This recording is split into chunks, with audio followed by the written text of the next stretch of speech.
The Tale of Adaobi and the River Goddess. Once upon a time, in the village of Udo, there lived a young woman named Adaobi. In Udo, a woman's beauty was often judged by the slenderness of her waist. The slimmer the waist, the more attractive she was considered by the men of the village. When Adaobi was a little girl, she had a normal weight, just like the other girls her age. However, as she grew older, she developed an insatiable appetite. No portion of food was too large for Adaobi, she would finish her plate in no time, regardless of the quantity. It wasn't long before she became the heaviest woman in all of Udo. As Adaobi's weight increased, the men of the village stopped admiring her. One by one, her friends got married, leaving Adaobi behind, single and growing older each day. Her father, Nyemeka, became very worried that his daughter would never find a husband. Adaobi's younger sisters had all married and started their own families, but Adaobi remained at home, single and lonely. Nyemeka, a caring father, decided to take matters into his own hands. He heard that the son of one of his good friends, a young man named Obina, had just returned to the village after many years in the city and was looking for a wife. Excited at this golden opportunity, Nyemeka quickly told his friend about his daughter Adaobi. A meeting was arranged for Obina to visit their home with the intention of possibly marrying her. When Adaobi heard about the potential suitor, she was overjoyed. Could this finally be her chance to get married like her friends and sisters? The night before Obina's visit, Adaobi spent hours dressing and grooming herself, preparing to meet her would-be husband.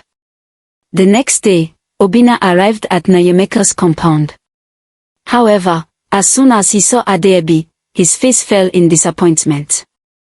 This was not the woman he had imagined. "I cannot marry this woman," he said rudely, staring at Adaobi with disgust. Without another word, he turned and left. Adaobi was heartbroken. All the joy and excitement she had felt moments ago faded away instantly. She locked herself in her room and cried uncontrollably for days. "No man will ever want to marry me," she lamented. After spending days in her room, Adaobi finally grew tired of hiding and feeling depressed. She decided to seek help from the great river goddess, whom many in the village believed could perform miracles. Adaobi left her house and walked to the river bank, where she called out, "Great river goddess, please hear my call and come forth. I am in desperate need of your assistance." The river began to bubble and churn, and an incredibly beautiful woman with shiny blue skin emerged from the water. It was the river goddess. "What can I do for you, young lady?" the goddess asked. "Please, great goddess, make me slim and beautiful like the other women in my village," Adaobi pleaded, tears streaming down her face. "All the men have rejected me because of my size. Please help me become slim so I can find a husband." The river goddess regarded Adaobi with pity and understanding. "My dear, you are beautiful just the way you are. You must learn to love yourself despite what others think. However, I will assist you. Before the next market day, you will find a man who will love and cherish you." Adaobi thought about the goddess's words. The promise of finding a husband was thrilling, but it was not enough for her. Her face hardened with anger.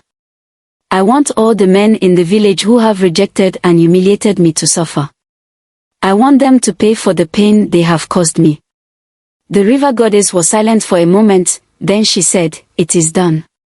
Your wish is granted." The next morning, chaos erupted in Udo. All the men awoke to find their manhood had vanished overnight. In panic, they consulted the village's wise juju priest, a man with great mystical powers. After consulting his oracle, the chief priest revealed the shocking truth. "It is Adaobi who has taken away your manhood as revenge for the humiliation you caused her." The only way to restore their manhood was for each man to sleep with Adaobi. A collective groan went through the crowd as they realized their fate. One by one, the men lined up outside Adaobi's house, waiting for their turn. Surprisingly, despite their initial repulsion, Adaobi became instantly attractive to them once they were inside her home.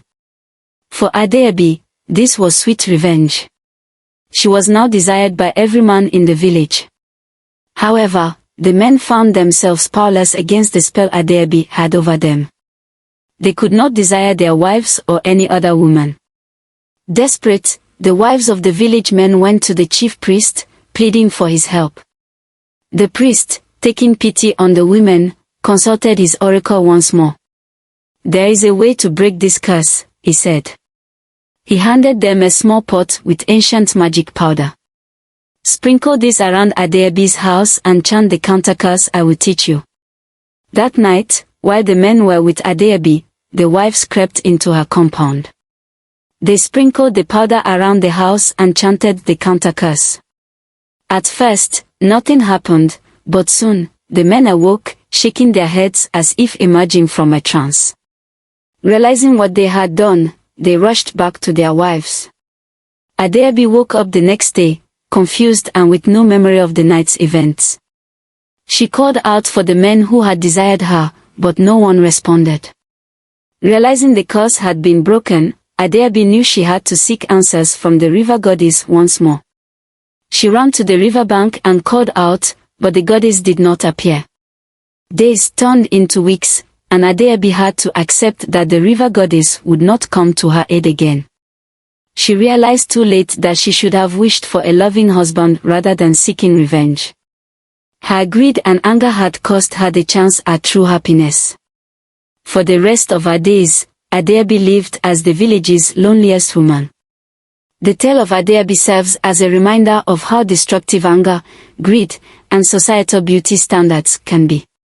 Though Adaobi was a victim of societal scorn, her vengeful actions brought her no true happiness. The lesson from her story is clear: one must keep their heart with all diligence, for out of it spring the issues of life.